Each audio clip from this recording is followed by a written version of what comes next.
Brody's like probably the first person that kind of like saw straight through me. Like initially he didn't say this, but like over time after getting to know me, he was like, look, you're a piece of shit.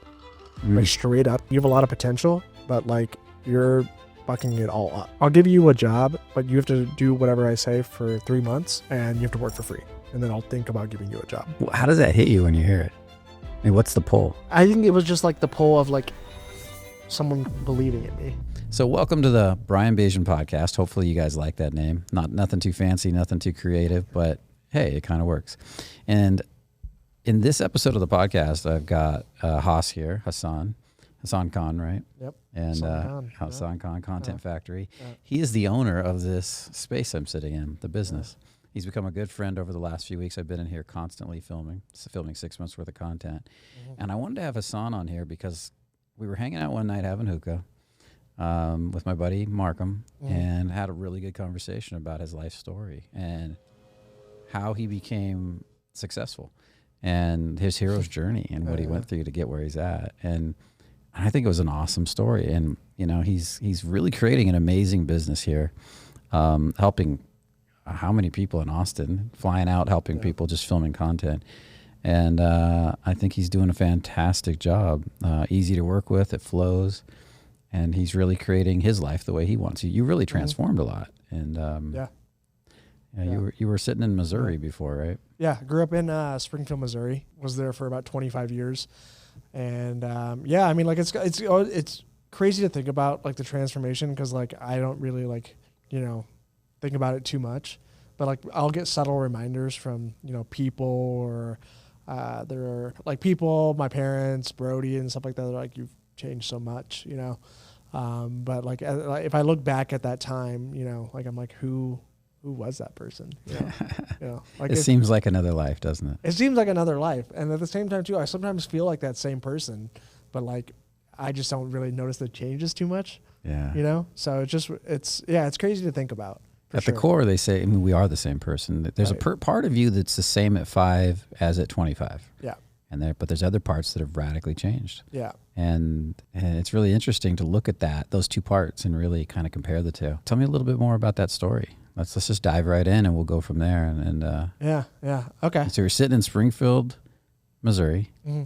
And my mom's from Missouri, by the way. She always called it misery. I mean, yeah, shout out to Missouri, but it's not, I mean, like, it's fine. Like, it's not like I want to go there and like visit. No, she never wanted to go back. Yeah. And she never did. Yeah. But she lived in Missouri. She lived in St. Joe. And so you're sitting in Missouri and you're doing what?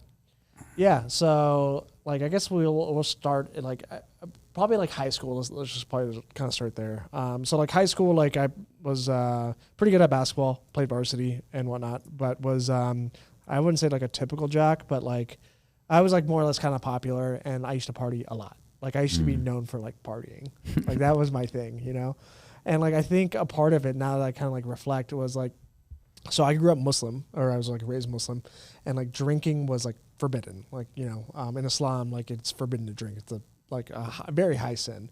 But like whenever I got to high school, it's like whenever I had my first drink, and like it kind of got like the taste for it. So I think like high school is where I really started kind of like drinking every single weekend, and like just going out to like parties and like, you know, just being a typical high school kid. So you're being a rebel.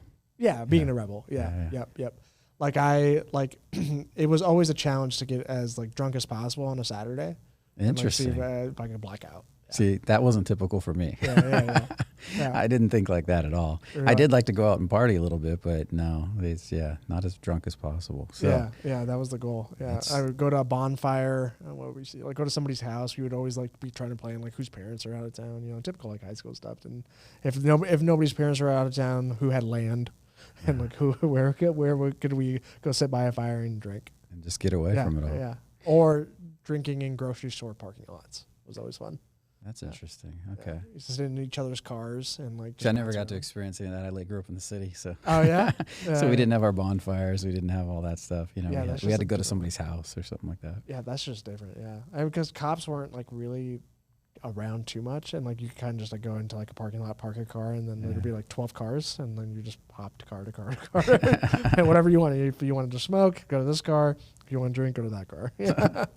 So each car is set up with its own unique vibe. Yeah, pretty much. Yeah. Not intentionally. It's just like the people that wanted to like smoke and like all hang out, they would all just go to one car, and all the people that wanted to like drink or like talk to girls, they had like everybody had like a different vibe going on in the car. This is the makeout car over here. Yeah. So I think that's kind of where it started. And then went to St. Louis my first year of college. Ended up coming back to Springfield, and then started working for an agency whenever I was like about like 19, 20. And then being involved, I was the youngest hire at the company. I was working as a production assistant, basically just like a second hand. Like an ad agency or video agency? Or? Yeah, a video production agency, mainly. Well, I would say ad agency, but like really good at video. Okay. So I was around a pretty older like demographic. All these guys were probably in their 30s, and they used to like to hit happy hour quite a bit. And Springfield was like, I had a fake ID, and like so I just used to go with. They didn't really care. So you were a magnet for this drinking crowd. Yeah. I loved to like. I got into IPAs whenever I was working at like an agency. Was like typical for like a creative agency. I feel like they all love like IPAs and they're like hoppy beers. But I hate IPAs. Yeah, I know. I hate them now. I don't know why I liked them. They taste like a tree to me, like I'm drinking a branch or something. That's just maybe it's my weird thing, but it's acquired taste for sure. Yeah. Like there is some like shitty tasting beers. Yeah, for sure. So, anyways, eventually, like, I was just so young for that job. Like and it was like right downtown. So like I had a key to the office. Like, I've never really told this story. I had a key to the office. Like I would go out to the clubs and then try to bring girls back to the office, like and whatnot. And like we had security cameras, and my boss knew. And like he just never said anything. But like, but anyways, there was a sense of getting away with some. Huh? Yeah, 100%. And then I did that once too. Yeah, I remember sneaking this girl back into my office. We had a cubicle. And because I wanted to have sex with her on my desk, and I really wanted to have sex with her on the on the boss's desk, but I just kept thinking there's probably a hidden camera. There's probably like he's watching somehow. Yeah. So yeah, and then so I eventually got let go from that job, and then that's where like I feel like it like kind of like started like spiraling a little bit. I was like living with a buddy, and we were also trying to start our own like creative agency. Like I had like, a couple of freelance clients, and that he was also like a hardcore partier as well too. And so I got a job working at a real estate, like a real estate company, as their marketing marketing assistant, not a broker, marketing like assistant basically. I was doing all the photos of the house. I was like helping with the listings, helping with like design stuff and whatnot. And then I don't know really how it started, but I kind of started like slowly introducing like cocaine into my life. And then from there, it just kind of went full fledged. So I started doing lines every day. I would wake up and there'd be like a line on my nightstand. I would just rip that line. Then I'd like bring probably about, a couple grams with me to work. And nobody was. So this was your form of an energy drink for the day? Basically, yeah. Basically. It would just kind of like get me going. Like I just needed to do something. I just needed to feel not sober. Yeah. That's like basically what it was. Yeah. So started like going around shooting houses, and nobody was with me. So whenever I would go to the house, I would go inside, shoot all the pictures, get in my car, rip a line, drive to the next house, shoot all the pictures, get in my car, drive to the next house, shoot all the pictures, and then I would wash everything down with a couple like tall boy beers. Like I think it was like the red something. I used to drink those all the time, but used to end my day with drinking, and then eventually caught up with me. Went to jail a couple times for DUI. For DUI, yeah. So I ended up getting two DWIs. My first one, like I just didn't listen, and then the second one kind of got me where they ended up putting like a breathalyzer in my car. How old were you at this time? So I was 23, 23. Yeah, thank God it happened at a young age. Yeah. Yeah, because you were, that could have turned into 33, 43. 100%. Yeah. Yeah. And like I like remember going to like I had to go and do like a whole bunch of like classes and whatnot, and I was the youngest one in the classes. Like for like the like AA and like all these like meetings that like they made me attend, just because of the DUI and like in order to get like my license like back. So I was like the youngest one in there. Like which was wild. And then that breath. Think about it. That's just you just made me realize that breathalyzer in the car. That's a daily reminder. Yeah. Of because it's easy to go back to the old lifestyle, doing a line in the car, but now you can't do a line in the car. No. You got to breathe into this tube to even start your car. Yeah.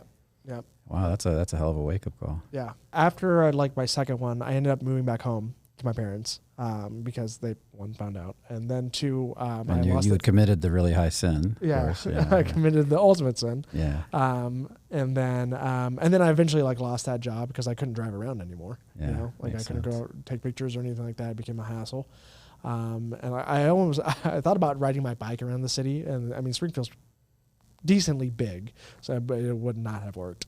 But ended up moving back home, and then like I was just so depressed. Like I was just taking melatonin constantly every day just to like sleep off the day.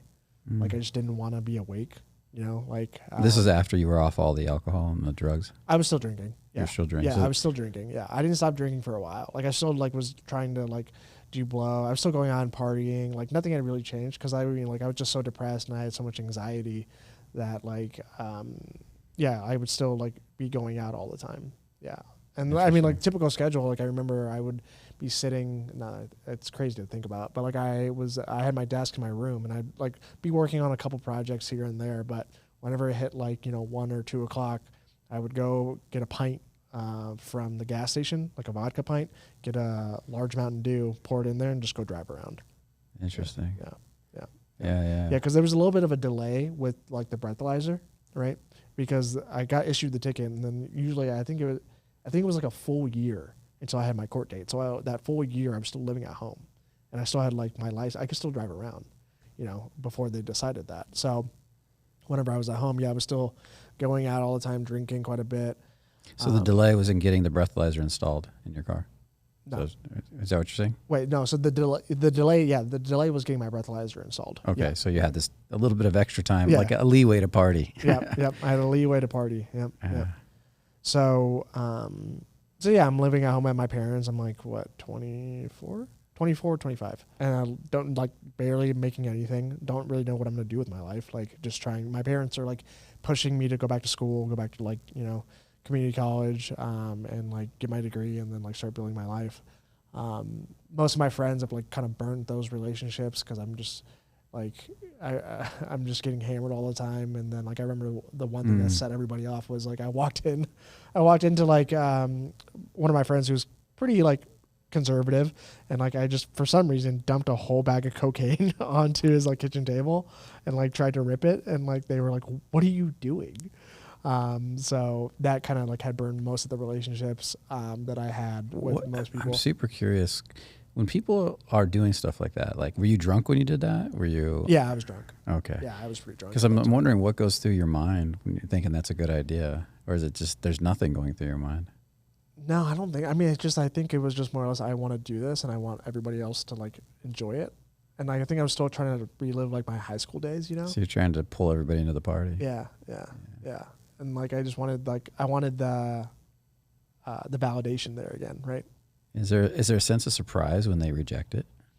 Is there a sense of a wake up call or a judge? Anything that comes up? I mean, later down the line, yeah. At the moment, no.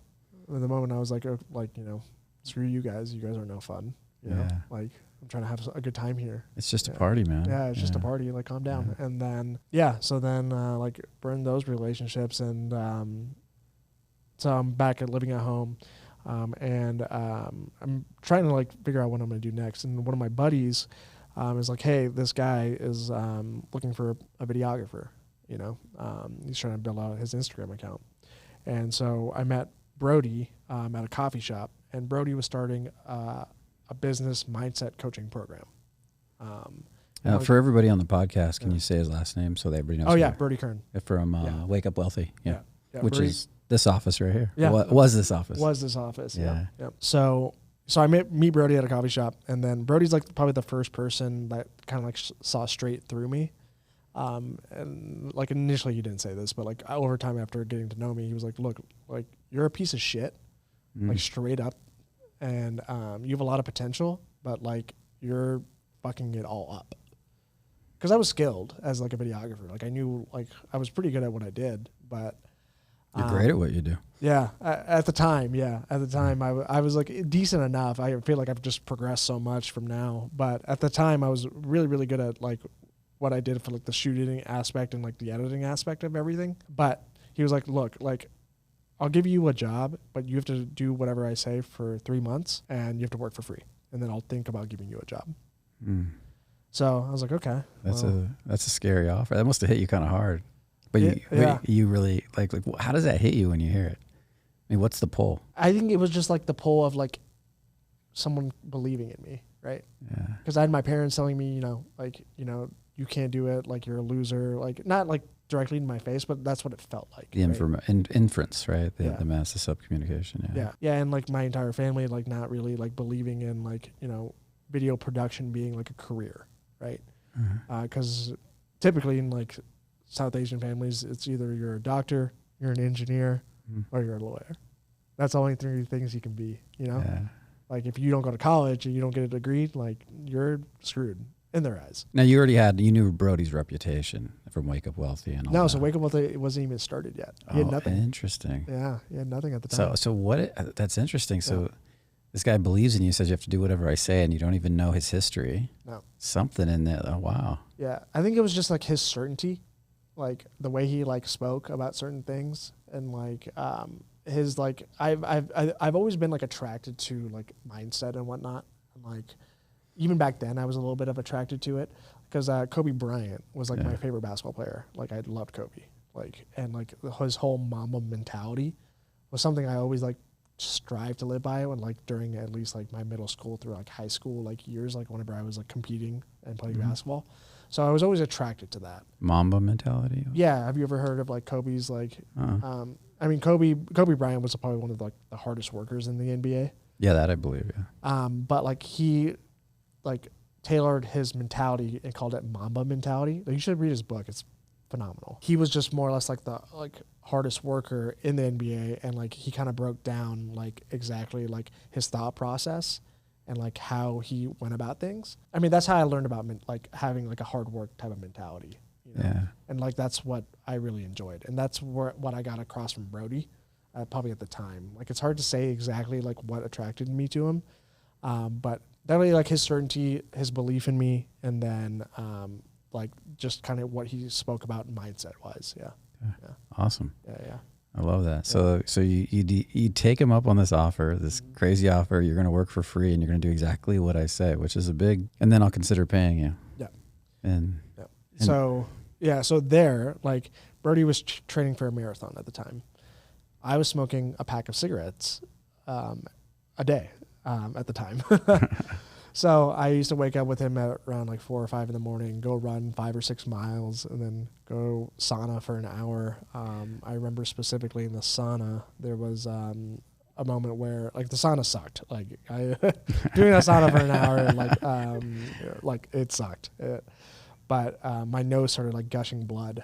Like it was pouring blood all of a sudden. And did you stop the cigarettes right away too? What'd you say? You stopped the cigarettes right away too? Cigarettes, no. It took me a little bit. I eventually switched to vaping. So I didn't give nicotine. I haven't fully given up, but it wasn't like right away. Like it was just always like a transition, right? Like I slowed down my drinking. I didn't like fully quit drinking. Like I just kind of like slowed it down a little bit.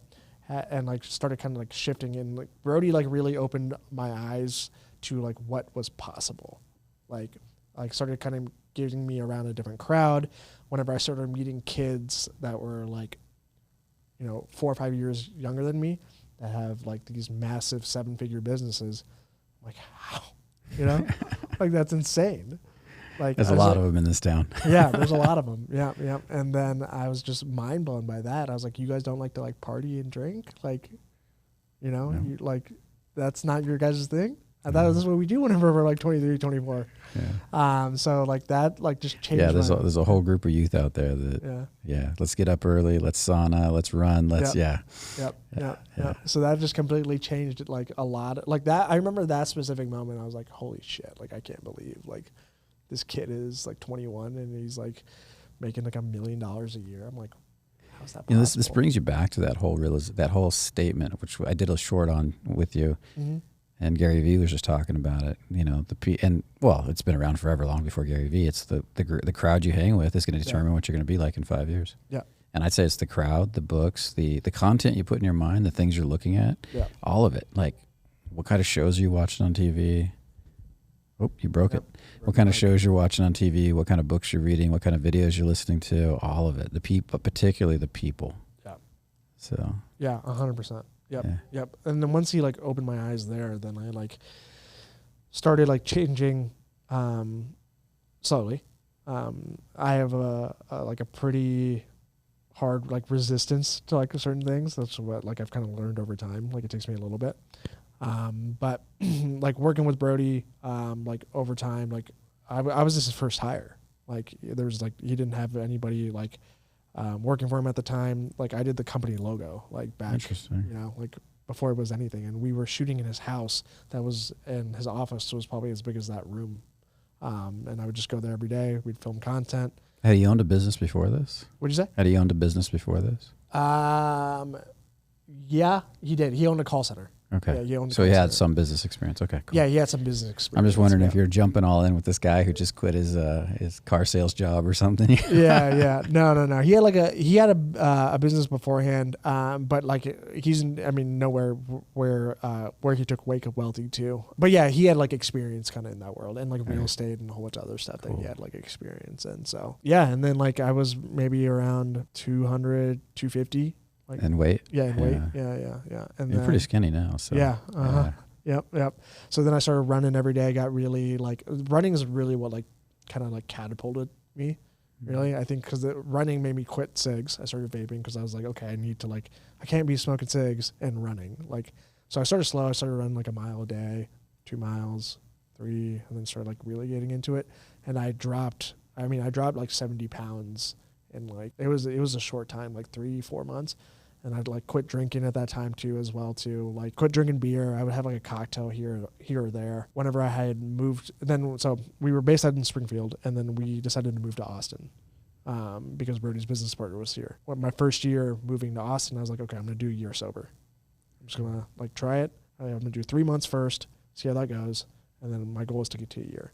3 months went by. I was like, oh, okay, that was easier than I thought. A little hard, because I just moved to a new city. I want to. Go check out the bars, go party a little bit. How big was your social circle when you got to Austin? But besides Brody? Brody was part of it. And how big that first year when you quit drinking? Maybe like 4 or 5 friends. Did you get 4 or 5 really high quality people that got their shit together friends? Yeah. So they were all clients of Wake Up Wealthy. Nice. That's who my friends were. Okay. This aligns perfectly with one of my beliefs, and this is what I see in my clients. Is what happened to you is connection with other people. Yeah. People that isolate and don't have anybody they're letting in, like literally when I talk about the embodiment of letting people into your heart and feeling people's emotions, people that isolate tend to start turning to porn, alcohol, drugs, something to cope with the fact that they're not connecting to other human beings. Yeah. High quality connection where you actually learn to let people in and let people care about you causes people to want to stop all that. And it's very, very important that we're very social creatures by nature, human beings, and we need those connections. We need to be able to feel other people and relate. And so it's just interesting, I don't know if Brody intended that or not, but it's all happening perfectly. Yeah. It changed my life. Yeah. Like, I moved to Austin, and then, social circles small. It's all Wake Up Wealthy clients. Everybody's like, wanting to like develop and like grow and have like personal growth as well too. Like everybody's like, that's what we do, moving to Austin, like I didn't have anything. One of the things that like I never asked my parents for money, like ever, even though like they offered to help. So I moved to Austin and like I didn't have a mattress. I slept on a beanbag and I had my desk for when I first moved here. I slept on a beanbag for like 3 months. I think that's awesome. Yeah. That's the way to do it. I can't tell you how many times I've slept on a couch to rebuild my life. Yeah. And those are some of the, honestly, when I look back, those are some of the best years of my life. Yeah. There was this sense of freedom and 100%. growth and change. Yeah. Cool. Yeah. It was a wild time, but like it's cool to reflect on because those were like the building moments. Right? Yeah.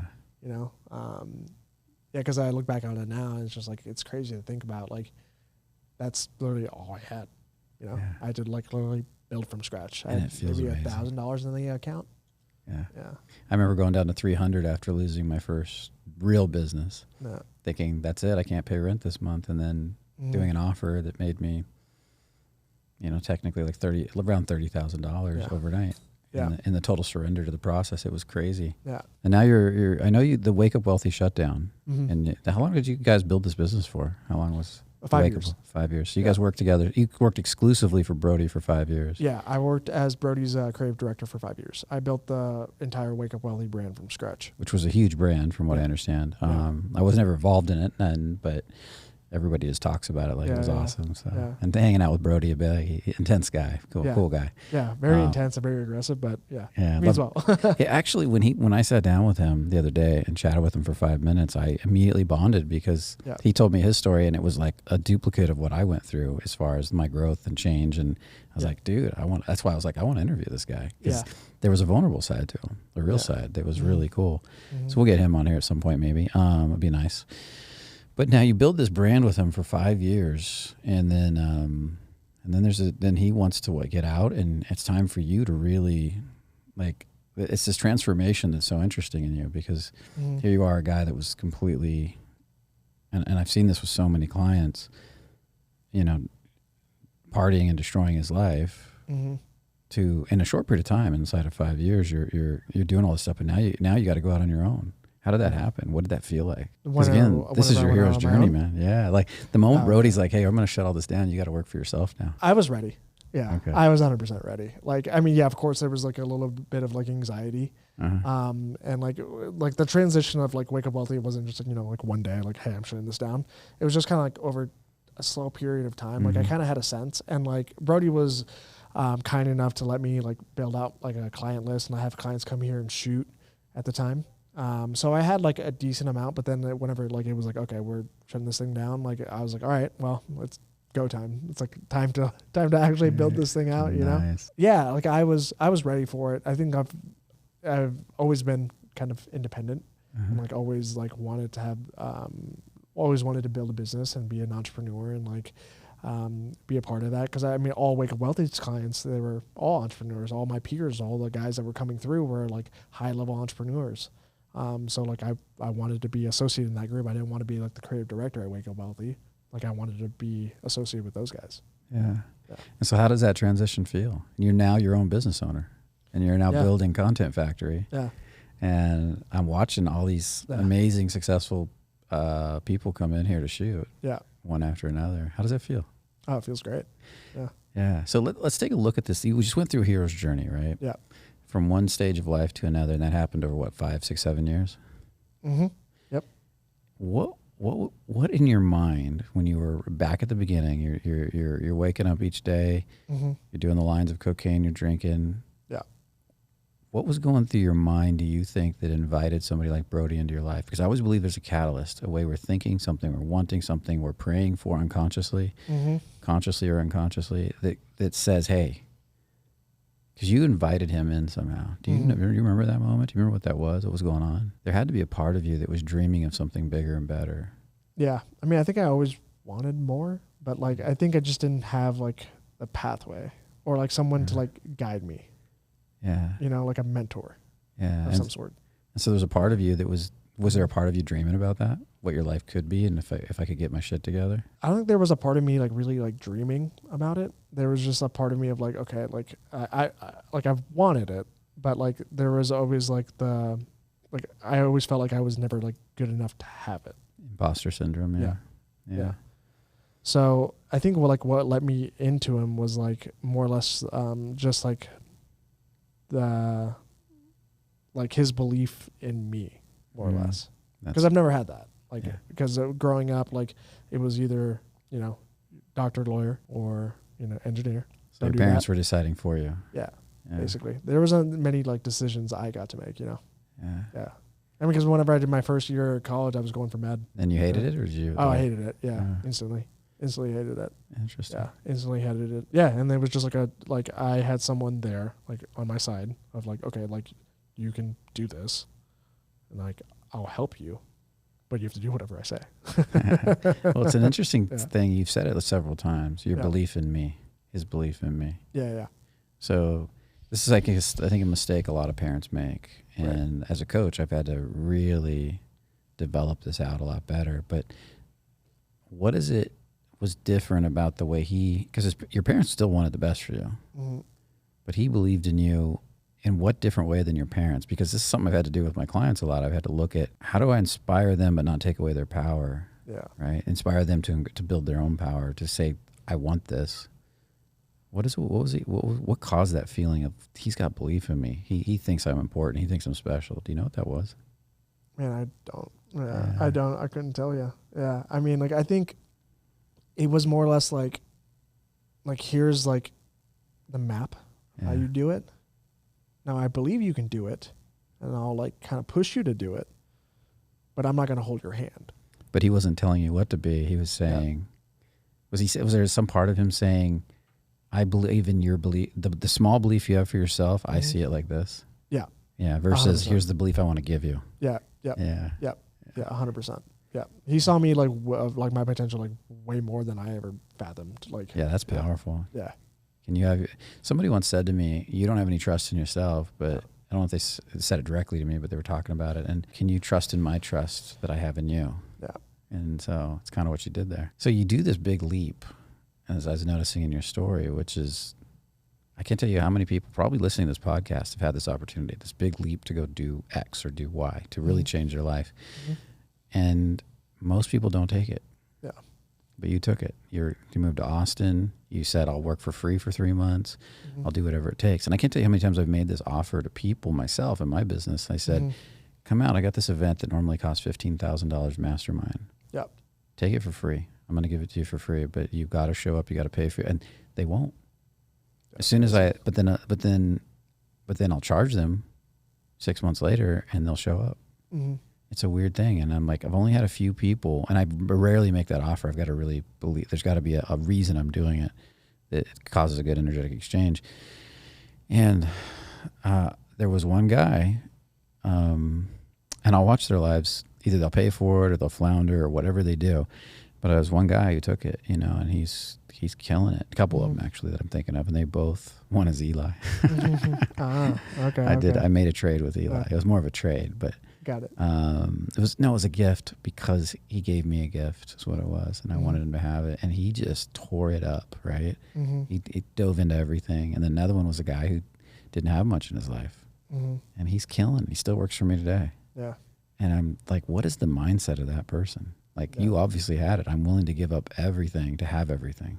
And there's a sense I got to tear down the whole building to scratch, start over. So I might as well move. I might as well let it all go. I might as well piss off my parents because they probably were pissed. I'd still do it, like, today. Like, I would, if I had to, and, like, tear down everything and start.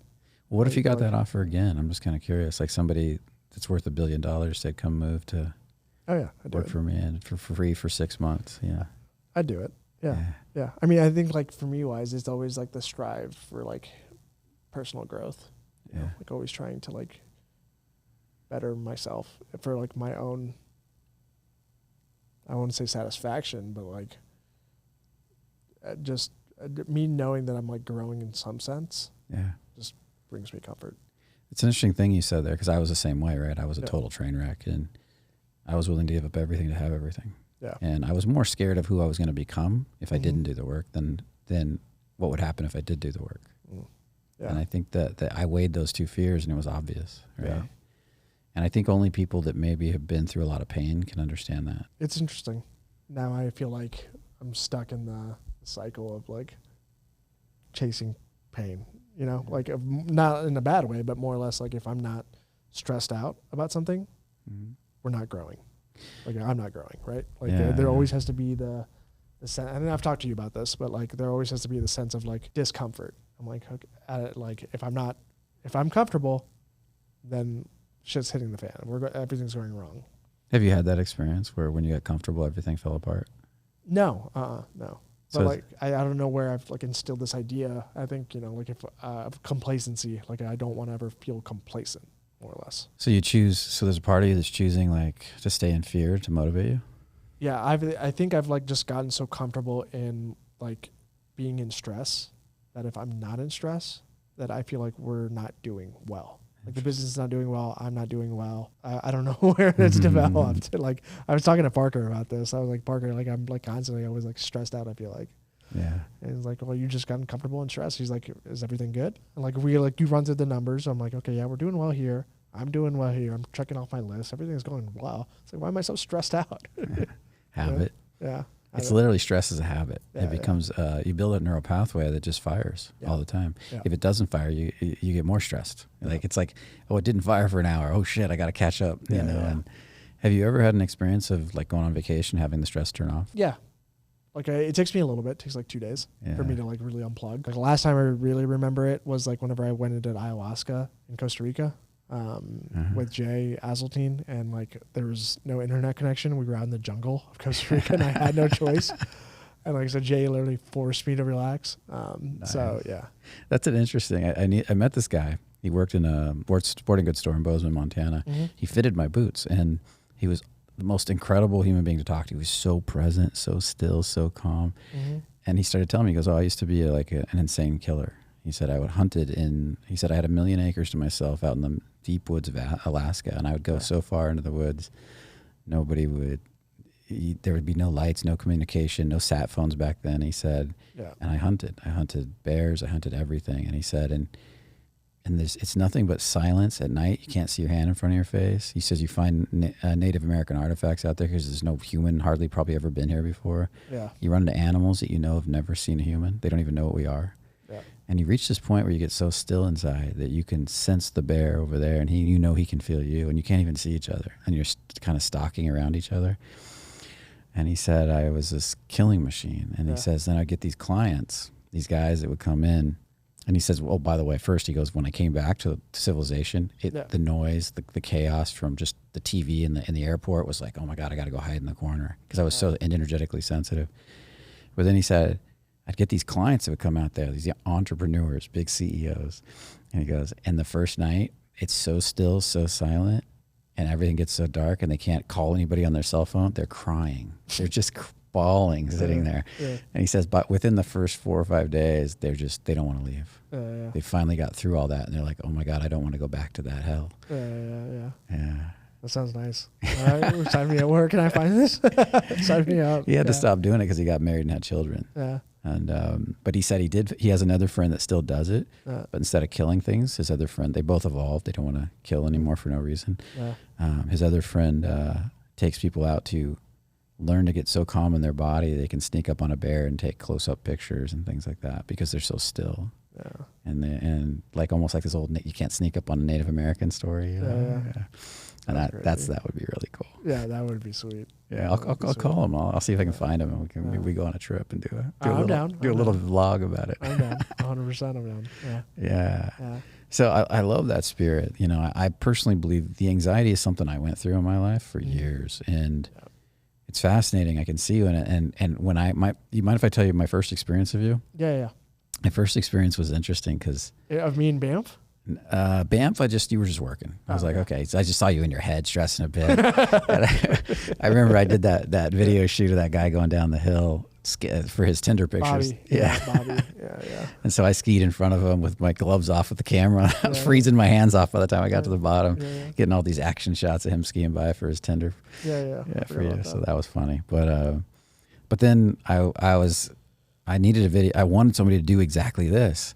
And I remember Eli recommended you, and I contacted you, and I just remember there was this inconsistent communication. I'm like, when's he going to send me the proposal? I'm like, I haven't got the proposal. Yeah. And then I'm like, okay, maybe he's not the guy I'm supposed to work with, because I just let things go. I move on, and I look for other things. He's not the guy. Yeah. And then suddenly I think Eli talked to you again, and suddenly out of nowhere you come back with the proposal, and I'm like, and then you're texting me every day, what about the proposal? What about the proposal? I'm like, well, he switched the other way. Yeah. And then I got to like you so much. I was like, he's just a cool dude. He's just got some anxiety running. And then I'm super glad I came out and worked with you. This has been fantastic. Yeah, likewise. And so then what I want to do is I want to bring you into either one of my 6 months or one of my programs at some point and do some work with you. And because I went through all this anxiety, and I know you can get to the other side. You've already done all the work. It's obvious. Yeah. It's super obvious. Yeah. You can blow this business up so much. No, I'm down. I've told you I'm down. Okay. Yeah. And we're going to find a time and do that. Yeah. And then we're going to have another podcast later. After about all the craziness that goes on in that experience, whether it's a mastermind week long or maybe it's a 6 month. We'll figure it out. No, yeah. How does that sound? I'm down. Okay. Yeah, I'm excited. I know like where's the one in September? That's Romania. Yeah. I wish I could pull it, but yeah. Yeah, I'll join one for sure. Do it. Yeah. Okay. Yeah. Yeah, the Romania one will be fascinating, but they all are. They're all interesting because it's all energetics, all embodiment, and it gets through the core of the issue. Yeah. And so the fear, the anxiety, gets you more grounded, gets you calmer in your body, gets you still. As we kind of bring this to a close, and I want to ask you, what if you were given somebody that was in your state? Maybe he's partying a lot and he wants to get out of it. Maybe he's had a rough life. Maybe he's scared that, like I was, that if I don't do something now, my life's not going to change, and I'm going to end up broken alone, or I'm going to end up killing myself, or whatever the story is, because I'm going to do something stupid. What advice would you give to that person? To get to the next level, because you're doing really well. I mean, most people, this is the dream. You're an entrepreneur. You're successful, and people love you. We all love working with you. Yeah. So, if you were to give that advice to somebody coming up, or maybe they just started their business and they're stressing, is there any one or two pieces of advice you would give them? I mean, I don't want to sound like cliche, but like what's like stuck in my head: never quit. Like just keep going. Like you're so close. Just keep going. And I've always told myself that. Like you're just one step closer to the next thing. So I went out with Russ Perry, who's a mentor of mine, owns a huge agency. And like I did like a visualization, like meditation with him. And one of the aspects was like you're visualizing yourself in 10 years. And then he sends you a message. And the message for me was, you're so close. Keep going. So yeah, that would be mine. Nice. Yeah. I like it. Yeah. I like the way you said that in the 10 years. So you're so close now. Yeah. Yeah. That's beautiful. Yeah.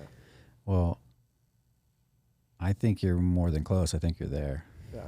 For you personally. And it's just now it's just about learning to relax into it. Yeah.